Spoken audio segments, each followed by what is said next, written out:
नमस्कार साथियों, मैं अबोध भाटी एक नई वीडियो के साथ हाजिर हूँ। दोस्तों, लोग ये सोचते हैं, एक कन्फ्यूजन सा रहता है कि भाई कुंडली दिखानी चाहिए नहीं दिखानी चाहिए, कुंडली दिखाने के फ़ायदे क्या हैं, इससे क्या होगा, हमारा लिखा मिट जाएगा क्या। इस तरह के विचार लोग रखते हैं। कुछ उनके कन्फ्यूजन को दूर करने के लिए और बातें करते हैं। देखिए, लिखा कभी नहीं मिलता। जो कुदरत ने आपको डिजाइन करके भेज दिया है, आपके शरीर के साथ, आपके साथ जो घटनाएं जुड़ी हुई हैं, वो घटनाएं कभी नहीं रुकेंगी। कुंडली क्यों दिखानी चाहिए, इसके क्या फ़ायदे हैं, कुंडली दिखाने से आपको क्या फ़ायदे हैं, उनके बारे में हम बातें करते हैं। अब ज्योतिष के पास कोई जाता है, date of birth, time, place पूछता है, ज्योतिष कुंडली तैयार करता है और बताता है कि आपको ये है। होता क्या है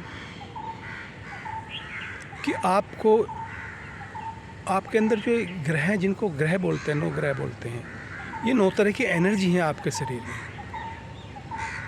ये किस तरह काम करती हैं, ये ज्योतिष बताता है कि आप किसके लिए डिज़ाइन, कोई हर व्यक्ति अलग चीज़ के लिए डिज़ाइन किया हुआ है।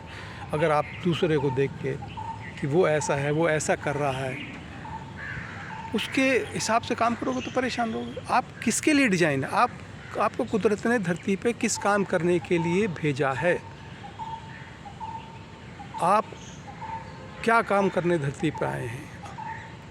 तो ज्योतिष बताता है कि आपकी 9 तरह की एनर्जी आपकी बॉडी में इस खाने में प्लेस हैं, जो डोमिन है ना हमारी लाइफ के 12 खाने जो कुंडली में होते हैं, वो चीज़ें बताते हैं कहाँ से हमें क्या चीज़ प्राप्त होगी।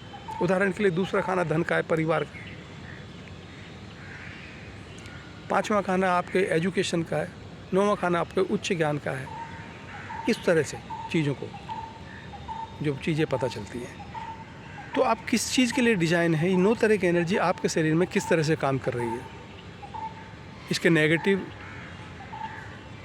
डोमेन, जो नेगेटिव है, वो आपकी ज़िंदगी में गुजर रहा है, तो आप किस कारण से गुजर रहा है, आपको क्या करना चाहिए। कुदरत ने डिज़ाइन किया है किसको कितना धन मिलेगा। अब कोई व्यक्ति, अगर किसी का एक आँख नहीं है तो ज्योतिष की उसकी एक आँख लगा देगा, ऐसा नहीं होता। ज्योतिष ये बताता है कि आपकी 9 तरह की एनर्जी आपको सुकून कैसे देगा, आपको आत्म सुख, जो सुख है हृदय में, एक शांति है, वो कैसे, मन कैसे शांत रहेगा और कैसे इस जीवन से मुक्त हो सकते हो आप। क्या आपको अपने कार्य से, अपने कर्मों में क्या परिवर्तन लाना चाहिए, क्योंकि ये धरती दुखों का दुखालय बोलते हैं इसको। आदमी अपने कर्मों को काटने के लिए यहाँ पे आया है। जो आप पीछे कर्म करके आए हो, उसी हिसाब का शरीर बना है। जैसे भी कर्म करके आए हो, उसी हिसाब से शरीर बना है। अच्छे करके आए हो तो अच्छे, और जैसे भी करके आए हो उसी हिसाब से। तो उसमें ज्योतिष कुछ नहीं कर सकता। ज्योतिष ये बता सकता है कि आपका समय, आपका जो एनर्जी आपके अंदर, ये महादशाएँ होती हैं। महादशा का मतलब है एक, हर ग्रह का एक टाइम पीरियड होता है। जैसे सूर्य का 6 साल होता है, शुक्र का 20 साल होता है, चंद्र का 10 साल होता है। ऐसे सब ग्रहों का एक टाइम पीरियड है कि वो जब एक निश्चित होता है, और जौन से ग्रह की महादशा चल रही होती है, उसकी एनर्जी आपके दिमाग पे हावी हो जाती है, आपके शरीर में घूम जाती है। आप वैसे ही सोचना, समझना, सब कुछ वैसे ही शुरू हो जाता है आपके साथ।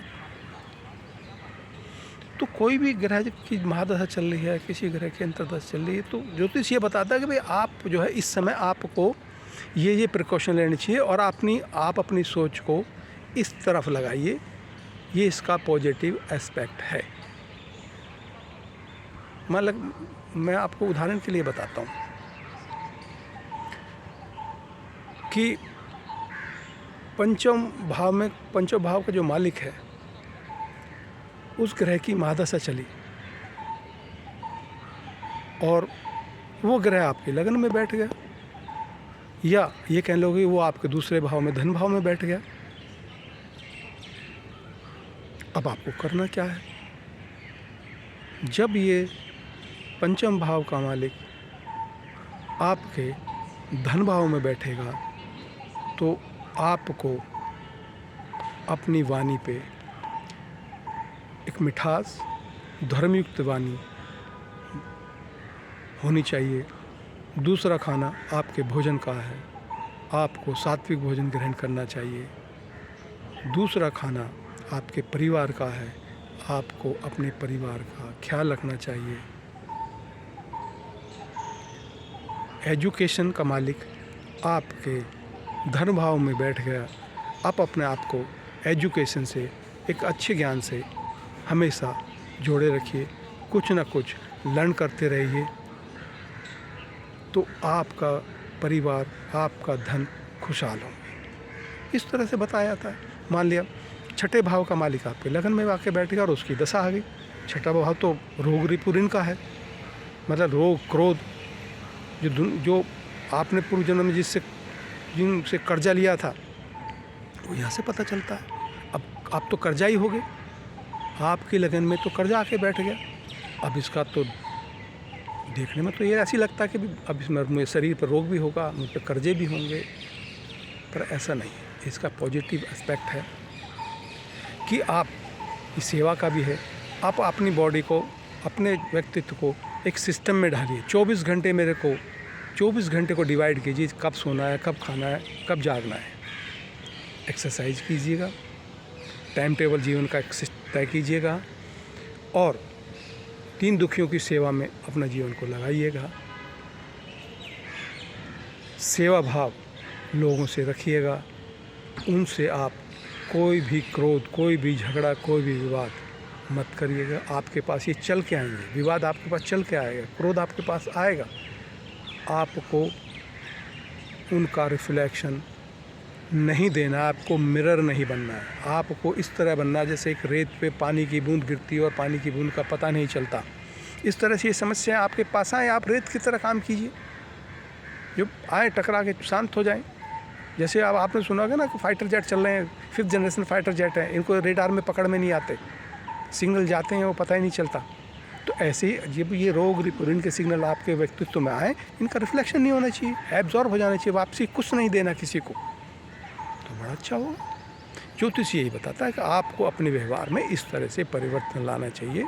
ये विद्या बहुत अच्छी विद्या है, टोटल साइंटिफिक है कि एनो एनर्जी आपके शरीर में कौन सा ग्रह किस तरह काम कर रहा है, कौन सा खाना किस तरह काम कर रहा है, ये आपको ज्योतिष बड़े अच्छे से समझा सकता है। ये बहुत बड़ी विद्या है। मैं कहूँ आपको पूरी तरह से मैं आपको बता सकूँ। जो ऋषियों 500 साल 1000 साल इनकी उम्र होती थी, जो पीढ़ियों से जिन्होंने लगे हुए थे मानव कल्याण के लिए, उस विद्या को पढ़ पाना इतना आसान काम नहीं। जितनी भी मेरी समझ है मैं उतनी ही आपको बताने की कोशिश कर रहा हूँ, आगे भी करता रहूँगा। बस आप मेरा हौसला बढ़ाते रहिए। मेरा हौसला आपके सब्सक्रिप्शन पे क्लिक करके सब्सक्राइब कीजिए मेरे चैनल को और मुझे कमेंट ज़रूर कीजिएगा कि मैं और क्या बेहतर कर सकता हूँ। आपका बहुत बहुत धन्यवाद, आपने मेरी वीडियो देखी। Thank you.